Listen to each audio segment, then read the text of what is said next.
first of all, if we can just begin by just talking a little bit about you, where Absolutely. you grew up, what you do, about your family, those kind of Sure, things. sure. I'm a University of Missouri graduate. I got my undergrad in political science and my master's in public administration. And I've spent the last 9 years in the state capitol working on constituent services and policy. My husband actually teaches here at the University of Missouri at the vet school. And we are emergency foster parents here in Boone County. We've actually had 9 children in our home throughout the years. And we adopted our youngest daughter, Brianna. Wow. So you know the campus a little bit then. Yeah, absolutely. You weren't lost getting here. Okay, so then I guess just kind of jumping into it, what experience do you have that makes you the best person to represent the 21st District? Absolutely. I have 9 years of experience in constituent services and policy. I was the Director of Legislation for former Minority Leader Jeff Harris, and in that position I tracked and coordinated all legislation and amendments.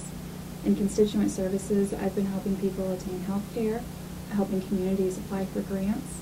I've been doing constituent services for 9 years, and that's a part of the job that I think a lot of elected officials don't realize going into it. It's a very important part of the job.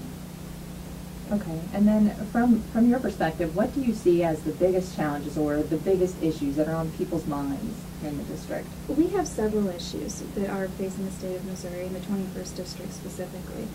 Increasing access to health care, supporting our public schools, and then creating jobs in Missouri that actually support Missouri families with health insurance, retirement benefits, and livable wages. Those are my top 3 priority issues. Another issue that's looming is transportation, and we are going to be faced with transportation crisis in the next year. Also, I've never heard that one mentioned yet. Well, because it's not a very fun one to talk about. With transportation, what we just voted on a couple of years ago required the state of Missouri to bond everything. So now we're having to pay back those bonds. And the funding is dropping off at the same time. And so in order to continue new construction and road maintenance, we're going to have to figure out what to do. The taxpayers are not going to support another tax increase. It failed the last time with only 27% of the people voting for a tax increase. And taxpayers believe that they just voted for a fix a few years ago. And that puts legislators in a very difficult position. And so transportation is going to be probably the least talked about during campaign, but one of the most pressing issues we face this next year. And that all has to do with gas prices too, people traveling less, right? Isn't Oh, that absolutely. part of that Gas prices definitely factor into it. When gas prices increase, it doesn't increase the amount per gallon that the state gets, but it is increasing what's coming out of people's pockets. Okay, right. In your campaign, in what ways has running your campaign, if been out on the campaign trail, how has that reflected how you will represent the district if elected? One of my priorities has been to be open and accessible. I am a staff member, so I am very policy heavy. So when somebody asks my position on something, I know what my position is, and I have researched the issue in other states and the state of Missouri because that's what I've been doing the last 9 years. But I think that what makes me different than other candidates is how open and accessible I am. I advertise with my cell phone number. I put my cell phone number on every piece of door knocking literature. I had a gentleman call me this morning at 8:30 this morning to find out my position on health care and public schools. So again, that constituent services is a priority of mine. People need to know where I am and what they can expect of me as their elected official. I have to ask, because last election we had a candidate who also put his cell phone number out there. I'm wondering, will you change it after the election? No. Okay. No, it will be my cell phone. I will be in the state capitol and ready to serve the individuals of the 21st District, yes. Okay. And then you brought up the other candidates. So how do you differ from them? There are several differences between my opponent and I. The first one is my support of public schools. My opponent has been a co-sponsor for the last 6 years of vouchers, and I do not believe that that is the fix for our public schools or for education in the state of Missouri.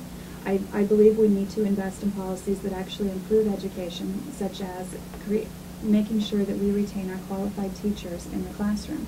I will work to repeal ABCTE. I don't believe that you can learn to be a teacher online on a website.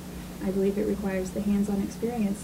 And I fully support people switching careers, whether it's a police officer who's decided to go back into the classroom, but we have an alternative certification in place, and I believe that's what we need to put our focus on. We also need to focus on smaller classrooms. Our teachers are expected to handle upwards of 30 students. Some are gifted, some have special needs. All of them have different learning styles. They can't give that one-on-one attention that differentiated education requires. We need smaller classrooms, which requires more teachers. Okay. Is that in elementary too? 30? Most of them are 26 to 27, but we have some at the middle schools that are actually split and have upwards of 50 with 2 teachers going at the same time. Wow. So, if elected, what are some of the first few things or the major thing on your to-do list? Increasing access to health care is my very first priority. We need to work to reverse the cuts from 2005. 180,000 people lost their health care. Another 300,000 had decreased in their benefits. We can't have a healthy economy in the state of Missouri unless we have healthy families. The very first bill that I will file is the Medical Red Tape Reduction Act. And what that does is streamline the billing and reimbursement so smaller providers can accept state assistance, because right now in my rural areas, it's not worth it for a small provider to accept state assistance. It also will allow patients to know exactly what they're paying for. At this point you get billed, you don't know what services you're being billed for, you don't know what your insurance is covering. It also will reduce fraud, waste, and abuse. Do you see the healthcare problem getting worse, just looking at the economy, even what's happened just this week? Oh, absolutely. We see gas prices every day when we drive by. If the inflation of gas prices was actually following what the inflation of our health care is, we'd be paying $15 a gallon of gas. But because you don't see those prices every day on a sign or by the road, we don't realize the inflation of health care. We're making it unaffordable for families. And what is happening is people are pushing off preventative care and ending up in the emergency room, and that costs all of us more, and it costs our insurance companies more too. Okay, and then I just have one last thing. So part of the legislative process is a compromise and working together. So how would you do that? How would you work across the aisle to build a consensus? Many people know that my husband is a very conservative Republican. I have a bipartisan household, and I will work very well in a bipartisan house. I have worked both in a bipartisan job for the Missouri Senate, and I've worked in the minority and the majority.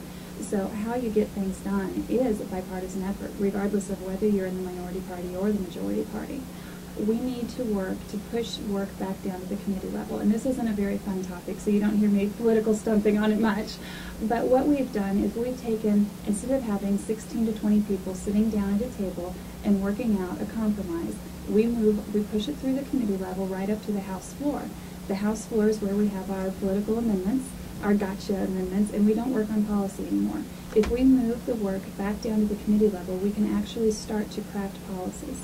Okay, that sounds good. And is there anything else you want to add?